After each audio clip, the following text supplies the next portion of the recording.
দেশের পাশাপাশি বিদেশেরও বহু পর্যটক পুরীর জগন্নাথ মন্দির দর্শন করতে পুরী আসেন। বিশ্বাস, ভগবান শ্রীকৃষ্ণ জগন্নাথ অবতারে পুরীর এই মন্দিরে অধিষ্ঠান করেন। তার সঙ্গে শ্রীকৃষ্ণের বড় ভাই বলভদ্র এবং ছোট বোন সুভদ্রাও একই আসনে অধিষ্ঠান করেন। পুরীর জগন্নাথ মন্দিরের কোনো কিছু প্রার্থনা করলে সেটা পূরণ হবেই বলে ভক্তদের বিশ্বাস। 800 বছরের পুরনো এই জগন্নাথ মন্দিরে আজও এমন অনেক ঘটনা ঘটে চলেছে যার বৈজ্ঞানিক ভিত্তি খুঁজে পাওয়া দুষ্কর। চলুন দেখে নিই পুরীর জগন্নাথ মন্দিরের কয়েকটি অলৌকিক ও রহস্যময় ঘটনা এক নজরে। পুরীর জগন্নাথ মন্দিরটি প্রায় 45 তলা বাড়ির সমান উঁচু। সেই মন্দিরের একেবারে চূড়ায় একটি পতাকা লাগানো থাকে। আশ্চর্যজনক বিষয় হলো, যেদিকে হাওয়া চলে সবসময় তার বিপরীত দিকে পতাকাটি ওড়ে। প্রতি বছর মন্দিরের পুরোহিত চূড়ায় উঠে পতাকাটি বদলান এবং হাওয়ার সঙ্গে পতাকার ওড়ার দিক বদল হয় না। 2.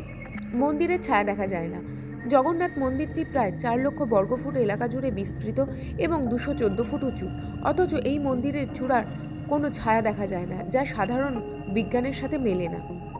মন্দিরের ওপর পাখি উঠতে দেখা যায় না।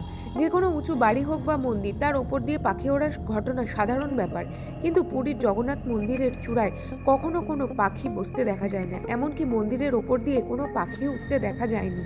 চক্রের দিক। জগন্নাথ মন্দিরের চূড়ায় একটি চক্র লাগানো রয়েছে। আশ্চর্যজনক বিষয় হলো, যে দিক থেকে যে কোনো প্রান্ত থেকে সেই চক্রের দিকে তাকান, মনে হবে চক্রটি তার দিকে ঘোরানো। আরও আশ্চর্যজনক বিষয় হলো, চক্রটির ওজন প্রায় 1 টন।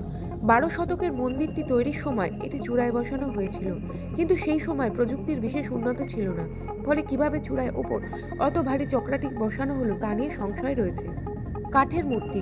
প্রতি 8, 12 এবং 19 বছর অন্তর পুরীর মন্দিরের বিগ্রহ বদল হয়।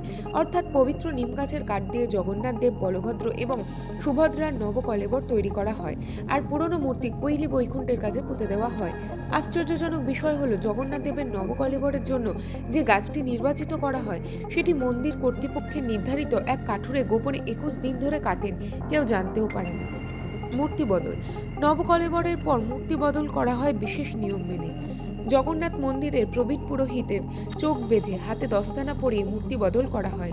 সেই সময় গোটা শহরের বিদ্যুৎ সংযোগ বিচ্ছিন্ন করে দেওয়া হয় এবং মন্দিরের বাইরে কেন্দ্রীয় বাহিনী মোতায়েন করা হয়। কথিত আছে, মূর্তি বদল করার সময় কেউ দেখে ফেললে তার বড় ক্ষতি হতে পারে, এমনকি চোখও নষ্ট হয়ে যেতে পারে। প্রসাদ তৈরি। পুরীর জগন্নাথ মন্দিরের রান্নাঘর বিশ্বের বৃহত্তম রান্নাঘর বলা হয়। এই রান্নাঘরে জগন্নাথ দেবের জন্য মহাপ্রসাদ তৈরির প্রক্রিয়াও অবাক করা। মাটির তৈরি উনুনে কাঠের আঁচ দিয়ে একটি পাত্রের ওপর আরেকটি পাত্র করে পরপর 7টি পাত্র বসিয়ে রান্না করা হয়। আশ্চর্যজনক বিষয় হলো, আজও এভাবে রান্না সম্পন্ন হয়।